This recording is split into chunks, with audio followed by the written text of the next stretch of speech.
Hello दोस्तों, तो आपका इंतजार खत्म हुआ। आज हम फिर से लेकर आए कार्बन एवं उसके यौगिक का पार्ट 2 वीडियो। इसमें हम लोग पढ़ने वाले हैं जीवन शक्ति का सिद्धांत और फिर कार्बनिक यौगिक का महत्व क्या है, ये सभी चीज़ों के बारे में जानेंगे। इससे अगले वीडियो में हम लोग आने की पार्ट 1 में क्या पढ़े थे कि कार्बन क्या है और कार्बन के किस गुण के कारण कार्बन के इतने सारे यौगिक हैं, जो कि हम लोगों को एक अलग से चैप्टर के माध्यम से पढ़ना पड़ रहा है। तो आप इस वीडियो को अंत तक देखें। अगर जो भी पार्ट 1 वीडियो को नहीं देखे उसका लिंक डिस्क्रिप्शन में जाकर देख लीजिए। अब देखेंगे हम लोग पार्ट 2 में, जो कि क्या पढ़ने वाले, जीवन शक्ति का सिद्धांत और कार्बनिक यौगिक का महत्व। तो आप वीडियो को अंत तक देखें। मैं आशा करता हूं कि आप वीडियो को अंत तक देखेंगे और आप अंत तक देखते हैं कि कार्बनिक यौगिक का क्या महत्व है और जीवन शक्ति का क्या सिद्धांत है, ये सभी चीज़ों के बारे में जान जाएंगे। तो बिना देर करते हुए चलिए चलते हैं वीडियो की ओर। उससे पहले कि अगर आप मेरे चैनल पर नए हो तो चैनल को सब्सक्राइब कर लो, वीडियो को अंत तक देखना बिल्कुल भी ना भूलें। अगर वीडियो अच्छा लगता है तो अपने दोस्तों के पास भी शेयर करें, ताकि इस वीडियो का लाभ आपके दोस्त भी उठा सकें। तो चलिए चलते बिना देर करते हुए वीडियो की ओर। अब हम लोग पढ़ने वाले हैं कि कार्बनिक यौगिक का महत्व क्या है और कैसे जानेंगे कि कार्बनिक यौगिक का जो महत्व है वो हमारे दैनिक जीवन में कैसे उपयोगी है। अगर कार्बनिक यौगिक नहीं रहता है, नहीं होता, तो हम लोग कैसे रह पाते हैं, इन सभी बातों को हम लोग इस वीडियो में देखने वाले हैं। तो आप वीडियो को अंत तक देखें। मैं वादा करता हूँ कि ये भी समझ में आएगा कार्बनिक यौगिकों का महत्व भी और जीवन शक्ति का सिद्धांत भी। तो सबसे पहले समझेंगे कि कार्बनिक यौगिक का महत्व और कार्बनिक यौगिक है क्या। तो कार्बनिक यौगिक कहने का मतलब कि जो कार्बन से मिलके बना है, और इसके बारे में डीपली हम लोग अगले पार्ट में पढ़ेंगे, क्योंकि हम लोग बेसिक से चल रहे हैं, शुरू जीरो लेवल से। तो सबसे पहले हम लोग कार्बन के बारे में जाने और उसके बाद अब इसका महत्व क्या है, जो कार्बन से यौगिक बनेंगे उसका महत्व क्या है वो जानते हैं। तो लिखा है कि जैसा कि हम सभी को पता होना चाहिए कि हमारे दैनिक जीवन में कार्बनिक यौगिक का बहुत ही महत्व है। अगर लिख दिया गया है कि हम सभी को पता होना चाहिए कि कार्बनिक यौगिक जो है वो उसका जो महत्व है वो हमारे दैनिक जीवन में बहुत ही ज़्यादा उसका महत्व है। तो कैसे मानेंगे? तो सबसे पहले कि अगर आप सोकर उठते हैं और सोकर उठने से लेकर मतलब कि सोने तक जितने भी वस्तु का उपयोग करते हैं, लगभग 99% जो होता है वो हम लोग कार्बनिक यौगिक से बने वस्तुओं का उपयोग करते हैं। किसका उपयोग करते हैं? कार्बनिक यौगिक के बने वस्तुओं का उपयोग करते हैं। कब से? जब से हम लोग सोकर उठते हैं और उसके बाद सोने तक। जैसे सोकर उठते हैं, मान लिया जाए सोकर उठते हैं तो कुछ भी करते हैं, ब्रश करते हैं, कुल्ला करते हैं, जो भी करते हैं, तो ब्रश भी बना है तो वो कार्बनिक यौगिक से मिलकर बना है। कोलगेट भी जो है वो भी बना है किससे? कार्बनिक यौगिक से मिलकर ही बना है। मतलब सोने से यहाँ तक कि ये कलम भी एक कार्बनिक यौगिक से मिलकर ही बना है। तो कुल मिलाकर कह सकते हैं कि हम जितने भी वस्तु का उपयोग में लाते हैं वो कहीं ना कहीं कार्बनिक यौगिक से मिलकर बना है। जैसे कि देखिए बोल रहा है कि जैसा कि हम सभी को पता होना चाहिए कि हमारे दैनिक जीवन में कार्बनिक यौगिकों का बहुत ही महत्व है, क्योंकि हम लोग हर दिन सुबह उठने से रात सोने तक जिन वस्तुओं को उपयोग में लेते हुए सभी कार्बनिक यौगिक के बने होते हैं। जैसे मान लिया जाए हम लोग भोजन करते हैं तो भोजन में जो भी पोषक तत्व पाए जाते हैं, जैसे प्रोटीन, वसा, ये सब प्रोटीन, वसा, विटामिन, कार्बोहाइड्रेट जो भी है वह सभी जो है एक कार्बनिक यौगिक की है। क्या कार्बनिक यौगिक है? जैसे मान लीजिए बोल रहे हैं कि हम लोग जब सुबह से उठते हैं और शाम सोते हैं, वहां तक जितने भी वस्तुओं का उपयोग करते हैं वो सभी कार्बनिक यौगिक से मिलके बने होते हैं। अब ये सोचिए कि अगर कार्बनिक यौगिक नहीं होता तो क्या होता? तो हम लोग क्या कुछ कर पाते हैं? कुछ नहीं। अगर कार्बनिक यौगिक हमारे मतलब कि दैनिक जीवन में अगर नहीं होता, नहीं मतलब कि पृथ्वी पर होता है, तो ये पृथ्वी भी पूरा सन्नाटा हो जाता है। मतलब पृथ्वी भी जो है वो कार्बनिक यौगिकों से मिलकर बना है, मतलब कि भरा हुआ है। हर कहीं हर जगह जो भी है कहीं ना कहीं वो कार्बनिक यौगिक उपस्थित होता है, सभी जगह। यहाँ पर जितने भी है, जैसे मान लिया जाए मोबाइल भी है, मोबाइल में प्लास्टिक है, प्लास्टिक जो है एक कार्बनिक यौगिक से मिलकर बना है। लाइट जल रहा है, लाइट भी जो है इसका जो ऊपर परत होता है वो भी क्या है? कार्बनिक यौगिक से मिलकर बना है। पंखा वो भी क्या है? कार्बनिक यौगिक से मिलकर बना है। हम लोग जितने भी प्रयोग में वस्तु को लाते हैं वो कहीं ना कहीं वो किसी ना किसी कार्बनिक यौगिक से मिलकर ही बना होता है। इस कारण से अब सोचिए कि अगर ये कार्बनिक यौगिक नहीं होता तो क्या हम लोग जी पाते हैं, हमारी जरूरतों की चीज पूर्ति हो पाती। सबसे पहले तो जरूरी भोजन, और भोजन जो है, भोजन में क्या पाया जाता है कार्बनिक यौगिक। अगर ये सब हटा दिया जाए तो प्रोटीन वसा उसा कार्बोहाइड्रेट सब हटा दिया जाए तो क्या हम लोग जीवित रह पाएंगे? नहीं, क्योंकि कार्बोहाइड्रेट जो है हमें एनर्जी देता है, ऊर्जा देता है, और हम इसी ऊर्जा को उपयोग करके हम लोग जीवन व्यतीत करते हैं। तो इसलिए कह सकते हैं कि कार्बनिक यौगिक का महत्व बहुत ही हमारे दैनिक जीवन में है।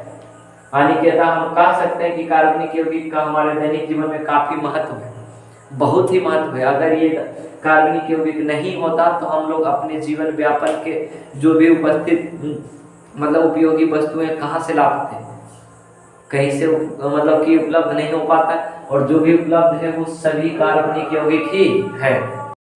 जब हमें बोला जाए कि कार्बनिक यौगिक का महत्व कैसे है हमारे दैनिक जीवन में, कार्बनिक यौगिकों का महत्व कैसे लिखे, तो कैसे लिखेंगे?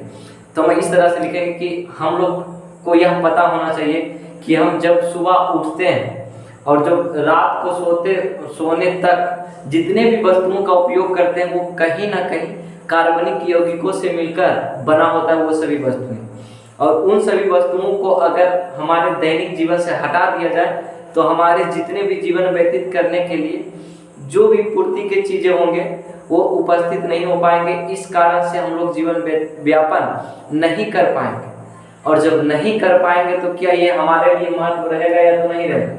अगर जीवन व्यापन करना है तो कार्बनिक यौगिक का होना जरूरी है, और कार्बनिक यौगिक का होना जरूरी है, इसलिए इसका हम महत्व देते हैं।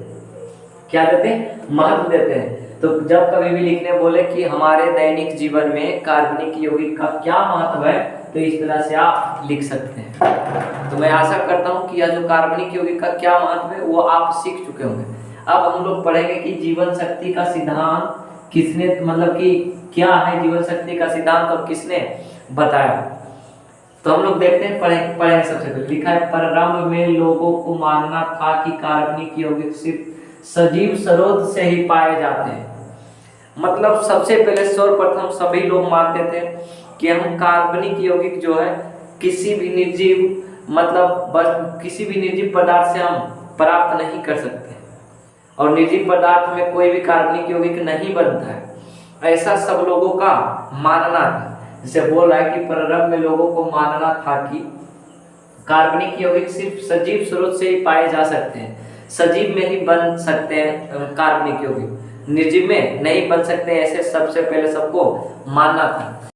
और साथ में बर्जीलियस भी 1815 ईस्वी में बर्जीलियस नामक जो भी वैज्ञानिक थे वो उसने मतलब उन्होंने बताया कि 1815 ईस्वी में एक सिद्धांत दिया जिनका नाम जीवन शक्ति का सिद्धांत है।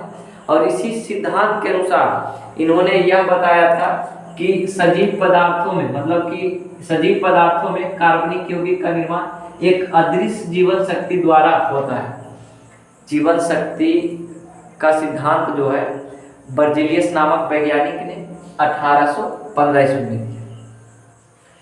जीवन शक्ति का सिद्धांत बर्जीलियस ने 1815 ईस्वी में दिए, जिसके अनुसार इन्होंने यह बताया कि जितने भी सजीव पदार्थ में जो कार्बनिक यौगिक का निर्माण होता है वो अदृश्य जीवन शक्ति द्वारा होता है। किसके द्वारा होता है?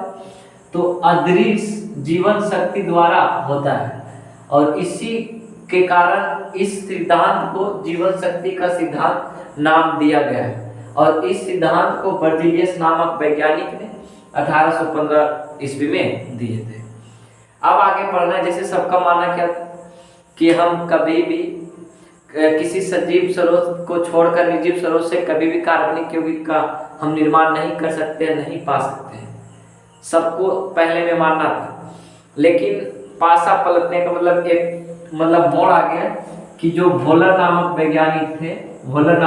वैज्ञानिक थे उसने प्रयोगशाला में यूरिया का संश्लेषण किया। यूरिया जो कि एक कार्बनिक पदार्थ, एक कार्बनिक यौगिक, मतलब कि वोलर नामक वैज्ञानिक ने प्रयोगशाला में जाकर यूरिया का संश्लेषण किए जो कि एक कार्बनिक यौगिक है। कैसे संश्लेषण किए? तो उसने अमोनियम साइनेट को गर्म करके यूरिया का निर्माण किया। अमोनियम साइनेट को उष्मा मतलब गर्म किए, तब जाके यूरिया का निर्माण हुआ। किसका निर्माण हुआ? यूरिया का। तो ये जो है अमोनियम साइनेट है, क्या ये सजीव स्रोत है? नहीं। ये कौन सा स्रोत है? निर्जीव स्रोत है। तो लोगों को मानना था कि हम जब कभी भी कार्बनिक यौगिक का मतलब कि प्राप्त कर सकते हैं, वह स्रोत क्या है? तो सजीव स्रोत है।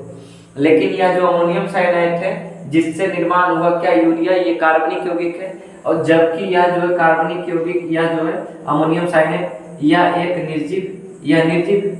और हम लोग निर्जीव से भी मतलब प्रयोग कर कर यूरिया का निर्माण किए जो कि कार्बनिक यौगिक है। तो ये मानना गलत हो गया कि हम कार्बनिक यौगिक का जो है निर्माण या तो पाएंगे सजीव स्रोत से, ये गलत हो गया। अब हम लोग निर्जीव स्रोत से भी कार्बनिक यौगिक का निर्माण कर सकते हैं। ठीक है, ये इतना मतलब कि यहाँ तक जो था ये जीवन शक्ति का सिद्धांत था। लेकिन उसके बाद जो है लेवाइसियर ने मतलब कुछ समय बाद लेवाइसियर नामक वैज्ञानिक आकर वो अपने प्रयोग द्वारा यह दिखाया कि कार्बनिक यौगिक प्रायः कार्बन, हाइड्रोजन, नाइट्रोजन, ऑक्सीजन और हैलोजन। हैलोजन कहने का मतलब कि हैलोजन जो ग्रुप है, हैलोजन ग्रुप में क्लोरीन, ब्रोमीन, आयोडीन, ये सब जो भी फ्लोरीन है, ये सभी जितने भी तत्व हैं हैलोजन के तहत आते हैं। तो वही डायरेक्ट लिख दिया हैलोजन है। हैलोजन का संकेत X होता है। क्या होता है? हैलोजन को हम X से कर देंगे, X में क्लोरीन हो जाएगा, ब्रोमीन हो जाएगा, आयोडीन हो जाएगा, फ्लोरीन हो जाएगा, ये सभी लिख सकते हैं। ये हैलोजन के अंतर्गत आता है। तो लेवाइसियर नामक वैज्ञानिक जो थे वो क्या बताए कि जितने भी कार्बनिक यौगिक होते हैं वो प्रायः कार्बन, हाइड्रोजन, नाइट्रोजन, ऑक्सीजन और हैलोजन और भी बहुत सारे तत्व हैं आदि धातुओं के संयोग से बने होते हैं। ये किनका कहना था? तो लेवाइसियर नामक वैज्ञानिक का कहना था कि जितने भी कार्बनिक यौगिक हैं प्रायः वो carbon, hydrogen, nitrogen, oxygen, halogen आदि धातुओं के संयोग से बने होते हैं। अब कह रहा है कि कार्बनिक यौगिक में कार्बन सदा उपस्थित होता है, मतलब जितने भी कार्बनिक यौगिक हो गए उसमें सभी में कार्बन का होना बहुत ही महत्वपूर्ण है। और जितने भी कार्बनिक यौगिक है उसमें कार्बन उपस्थित हमेशा होता है। और समानतः सभी कार्बनिक यौगिक जो है कार्बन एवं हाइड्रोजन से मिलकर बने होते हैं। तो मैं आशा करता हूँ ये जीवन शक्ति का सिद्धांत और कार्बनिक यौगिक का महत्व बहुत ही अच्छे तरीके से समझ में आ गया होगा। तो वीडियो अगर अच्छा लगा होगा तो वीडियो को लाइक कर दें और एक प्यारा सा कमेंट में जरूर बताएं कि यह वीडियो आपके लिए कैसे उपयोगी था। और अपने दोस्तों के पास भी यह वीडियो शेयर करें ताकि इस वीडियो का लाभ वह भी उठा सके। अब हम लोग अगले सीरीज में पढ़ने वाले हैं कि जैसे कार्बनिक यौगिक का निर्माण कैसे होता है और कैसे संरचना सूत्र है, कैसे कैसे क्या होता है, ये सभी हम लोग अगले पार्ट में पढ़ेंगे। ये पार्ट 2 था और पार्ट 1 इससे पहले आ चुका था। तो अगले वीडियो का इंतजार करें, तब तक के लिए टेक केयर, धन्यवाद, जय हिंद।